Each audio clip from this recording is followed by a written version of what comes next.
Welcome, everyone. Does it sound good?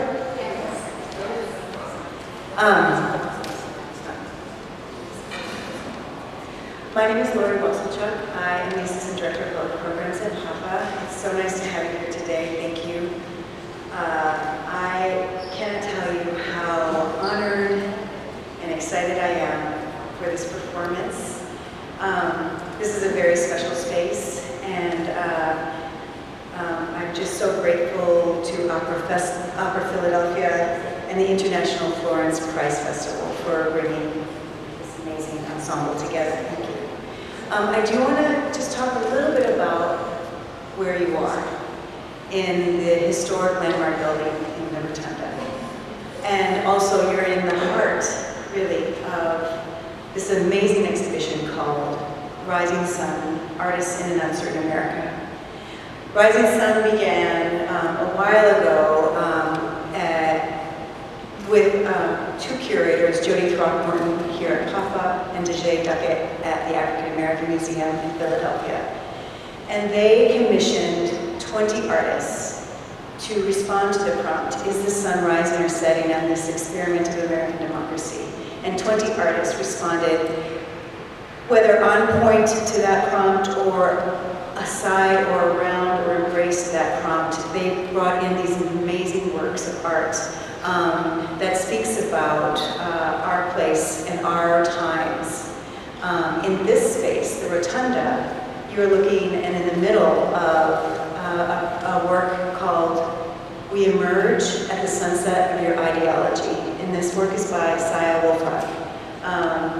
And Saya responds directly to Papa's historic architecture, but she wanted to create, she chose the Rotunda to create a space that can be meditative and helps us imagine new futures, alternative futures, us to generate creative energy for us to think about how we move forward from this moment.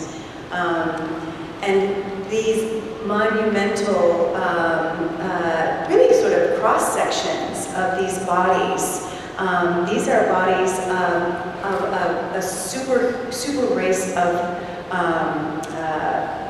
beings that she calls the empathics. And the empathics are super race of women who can alter their genetic makeup and fuse with plants. And Saya has been working with this story around the empathics for better of 10 years, and has created an entire narrative about this super race of beings. But I just wanted you to understand that, you know, Saya has created a very special place for us to host this incredible performance that you're about to see. So thank you, Opera Philadelphia, and thank you, Patrick, and the ensemble. And now I want to introduce Veronica from Opera Philadelphia. Welcome.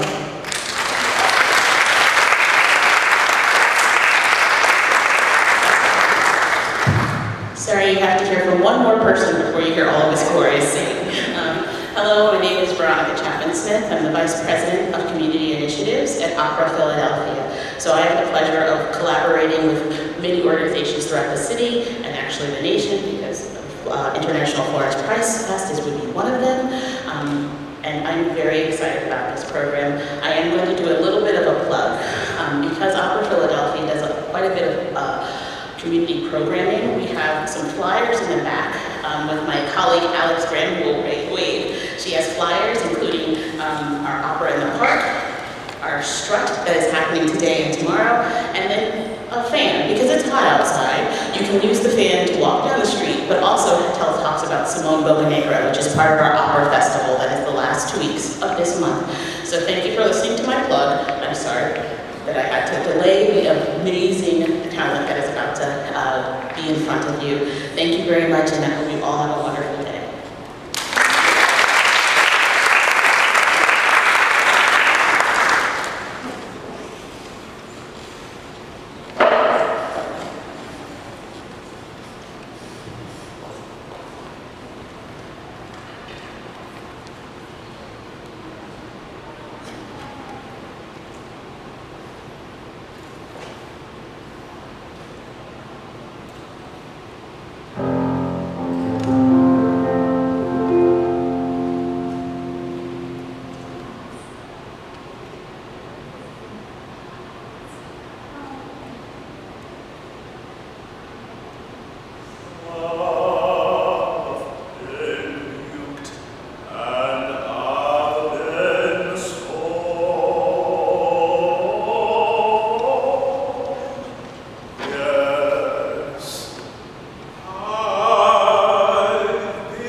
From the fields to the praise houses, to the concert halls of the world, Central State alumna and Russ College patron Leontine Price called the Negro spiritual the Black Heartbeat.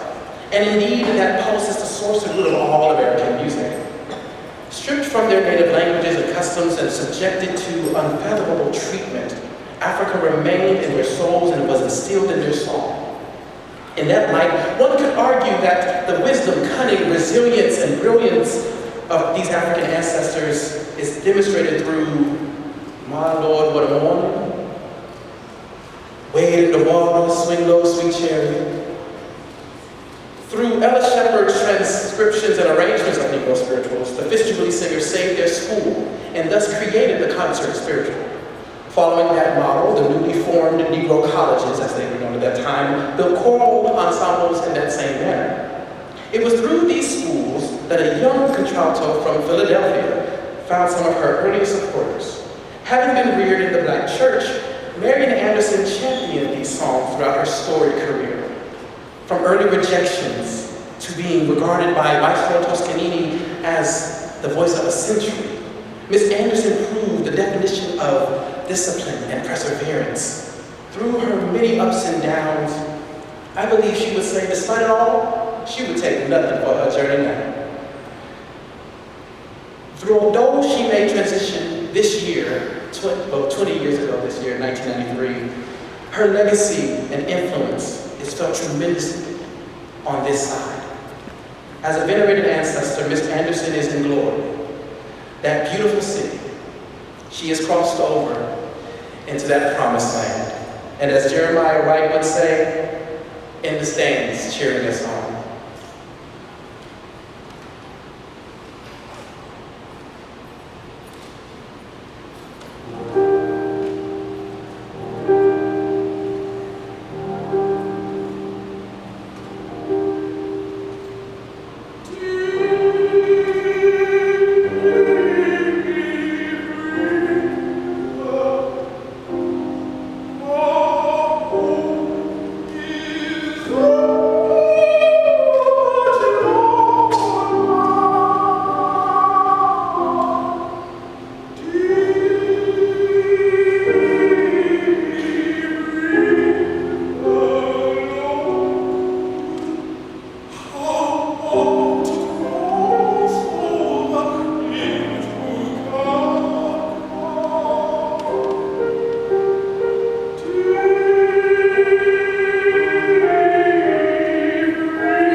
On January 7th,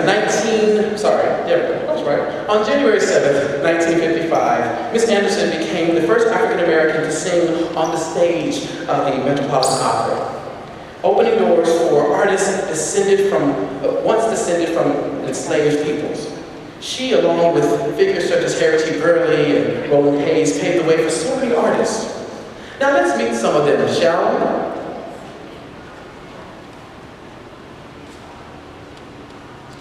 Well, everyone, I'm Paul Robeson. I've worn many hats in my life: singer, actor, lawyer, and even a football player. While I made my home here in Philadelphia, in my latter years, I was born in New Jersey in 1898. I grew up singing in the church, and the Negro spiritual was a major part of that experience. By 17, I became the third African American to earn a scholarship at Rutgers University. From there, I received a law degree from Columbia University, and I was a lawyer for a while, but I could feel and hear the stage calling my name. And in 1924 began my Broadway and movie career. From Shakespeare's Othello to Rodgers and Hammerstein's Showboat. Though I love performing, much of my passion was for activism, fighting for the rights of people suffering all over the world. However, this fighting got me in trouble with the government and eventually hurt my performance career. But that doesn't matter. I will always speak truth to power.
I'm a 50s baby, so admittedly I'm the runt of the bunch, but I'm honored to be among folks who paved the way for me.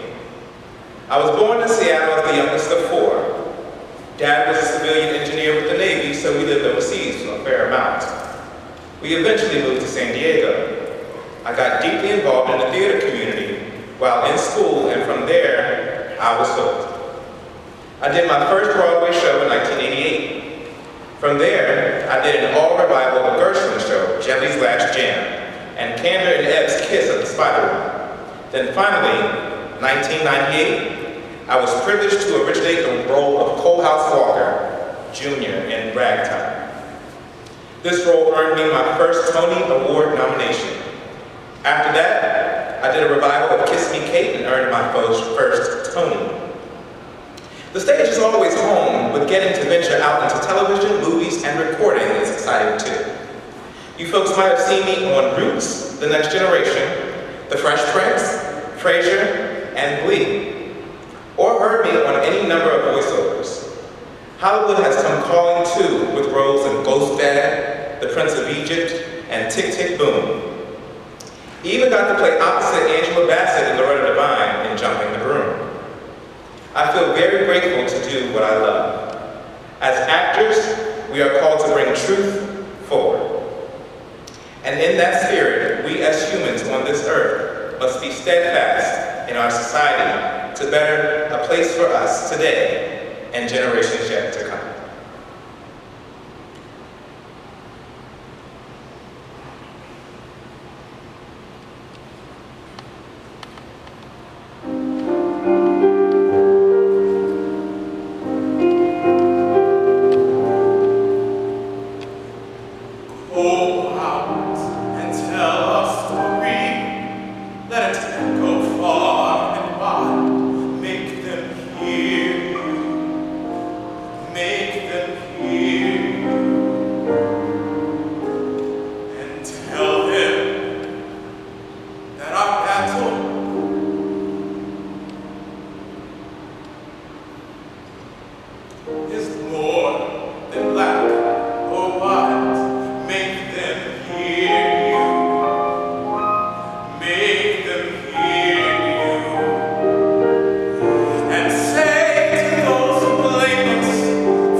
Now please welcome my good friend, the incomparable Miss Leontine Price.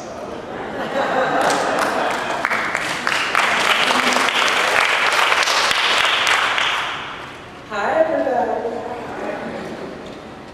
Well, good afternoon. Thank you. Thank you so much for my good friend. I just want to say my name is Mary Violet Leontine Price. I was born and raised in Lowell, Mississippi in 1927. I was raised in a loving family and grew up singing hymns and spirituals in church. Though working class people, my parents nurtured my musical abilities. At 14, my mother took me to Jackson, Mississippi to hear the great contralto Marian Anderson in recital. I was in awe. I wanted to look like that, stand like that, and maybe even sound as great as that. I went on to the historically black college, Central State University in Ohio, intending to be a music teacher.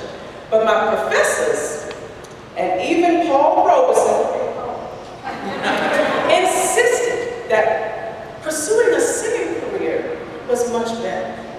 So this little Southern girl went to the Juilliard School in New York City on a scholarship. My career took off in 1952, and I sang the lead in the touring cast of Porgy and Bess, opposite my future husband, William Warfield. I began singing all the major soprano roles, such as Leonora, Tosca, Cho-Cho-San, to name a few. In 1966, I opened the new Metropolitan Opera House as Cleopatra, and an opera written just for me. I've sung for presidents and popes. I closed out my opera career singing probably my favorite role of Aida, an Ethiopian princess in 1985. Though I no longer sing opera, or I didn't continue to sing opera at the time, I gave master classes at many schools and sang recitals all over the world.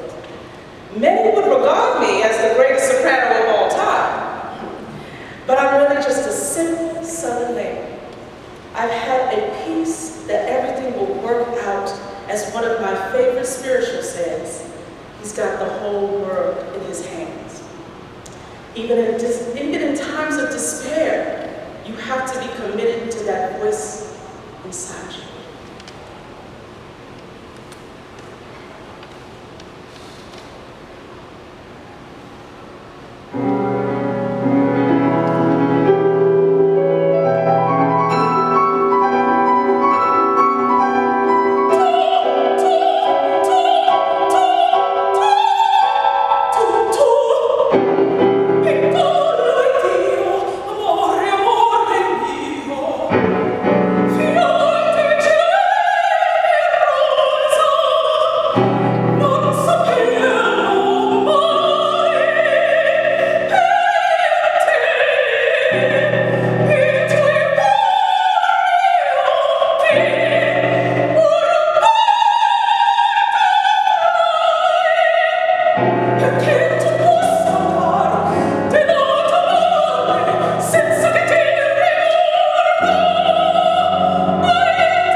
I did not acknowledge our fabulous collaborator, Mr. Christopher.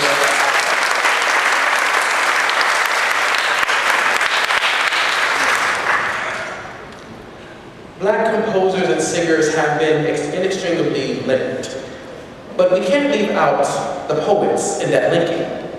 Black writers draw from the essence found in the spirituals, building on their language and imagery to tell stories in creative ways. Composers like Florence and many today are drawn to these texts, and singers have the fortunate task to bring them to life. In Sympathy, Paul Laurence Dunbar equates oppression with that of a caged bird singing. The pioneering composer sets the text in a deceptively sweet but daunting manner.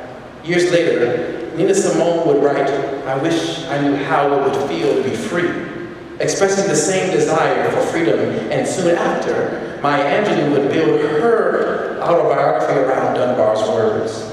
Today, so many people in our country and the world are like that singing bird. If we reflect on, we also know how it feels too.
Open resistance, bold disobedience. Since being forcefully displaced, Black folks have always pushed back against oppression. Sometimes it's through direct action. At other times it's subversive and subtle. All demonstrated through resistance. And all demonstrated, though, in song. As with the Negro spiritual, we create the art that situates us in freedom. That freedom can be seen in how we love and how we work. When Noble Sissle and U.B. Blink dared to include Love Will Find a Way in their 1921 musical Shuffle Along, they introduced Black love to the Great White Way. In 1975, McFadden and Whitehead sent out a call for all of us with Wake Up Everybody through Harold Melvin and the Blue Notes. To paraphrase Martin Riggs, Black folks loving each other is a revolutionary act. And as the ancient Egyptians indicated in their meta-nature, the hieroglyphs, love is work. For love is patient, love is kind. It does not envy, it does not boast. It is not proud, it is not rude, it is not self-seeking. It is not easily angered. It keeps no records of wrongs. Love does not delight in evil, but rejoices with the truth. It always protects, it always trusts, always hopes, and always perseveres. Love never fails.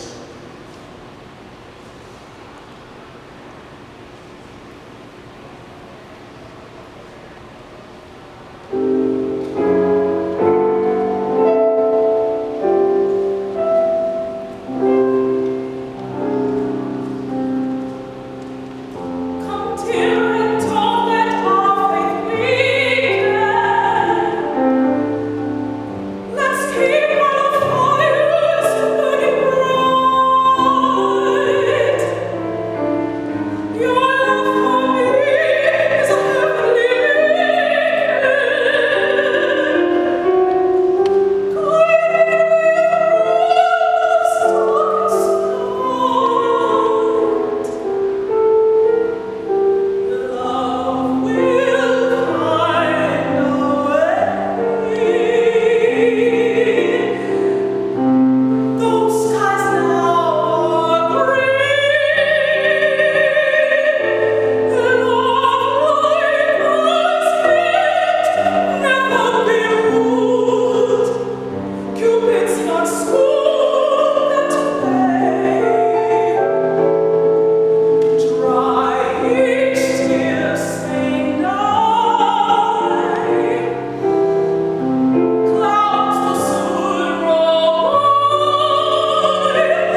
communities down south, to black churches down south, school basements, and anywhere that black folks can gather. We're gonna sing a couple of little freedom songs. Is that all right? Now this is the thing, y'all coming with us.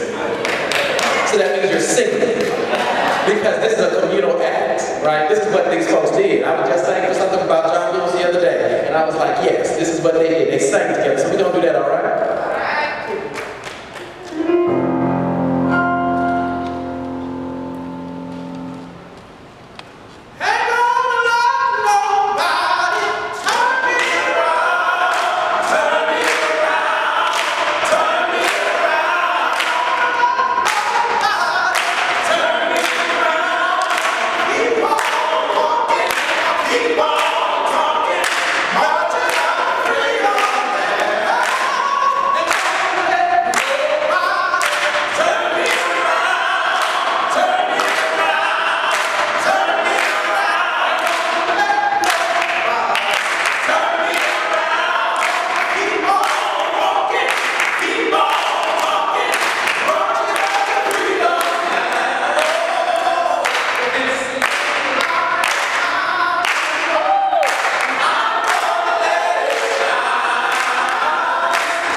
One version says there must be a God somewhere.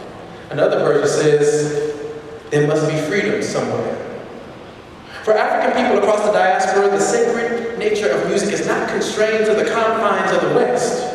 In the good, the bad, happy and sad, God is present in and through it all. However, when we sing of the good news, we shred all doubts in who we sing to and about. To borrow from the old hymn, when we sing gospel, we are telling the story of how we have and are and will overcome. And we're just crazy enough to believe that we'll all understand by and by.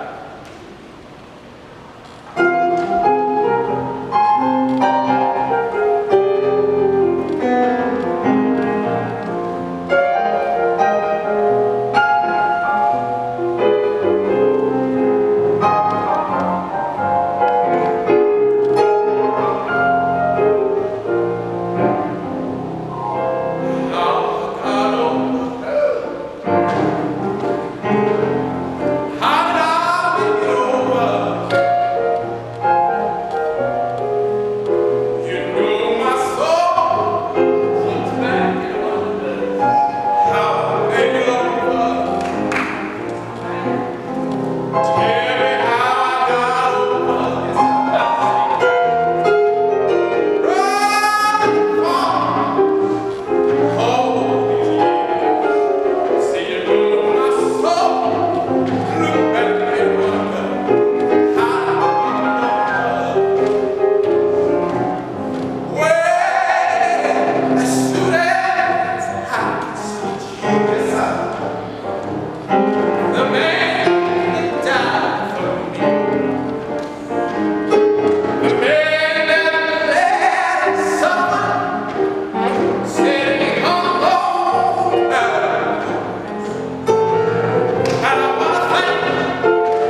Thank you all so much. We are nearing the end of this program, and I just have so many people to thank.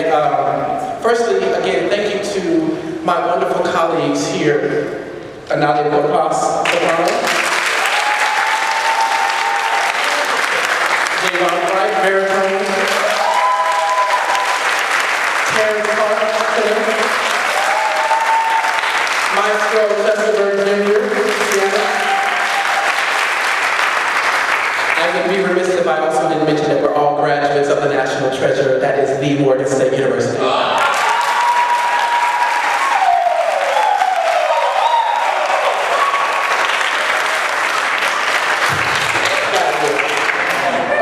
So HBCU grads, HBCU proud. I know some other HBCU grads in here who are all family. I also want to, oh, I'm sorry. My name is Patrick Daly.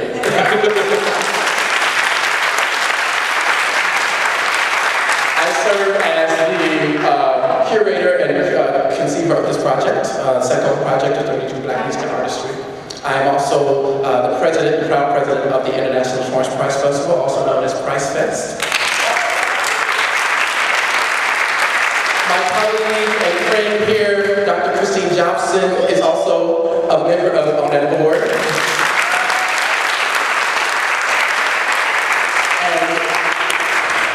And I do a lot. I teach at Tennessee State University, and so yeah, that's myself.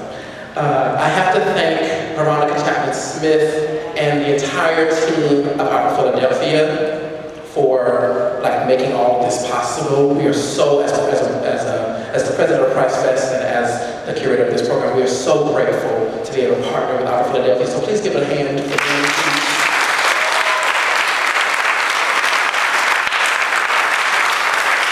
And to Lori and this entire team here at the Pennsylvania Academy of Fine Arts, she took us on a little tour earlier of the exhibit, and we could feel that spirit, and so that is what we are singing and feasting on in this very moment. So thank you all for opening up this space to all of us. So give it up for PAFA, please.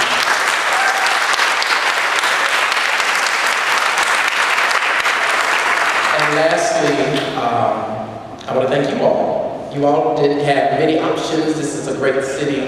There were things to do. It's hot. And you, as the old folks would say, thought it not robbery to join us this afternoon. So thank you all for being such a generous and wonderful audience. We're going to close out, as some people may know, part of what we're doing, Price Fest with Opera Philadelphia, we have partnered with them in regards to programming that they're doing around Florence Price and around Margaret Barnes. And as Ms. Price alluded to earlier, we want to close out with this sentiment that he's got the whole world in his hands.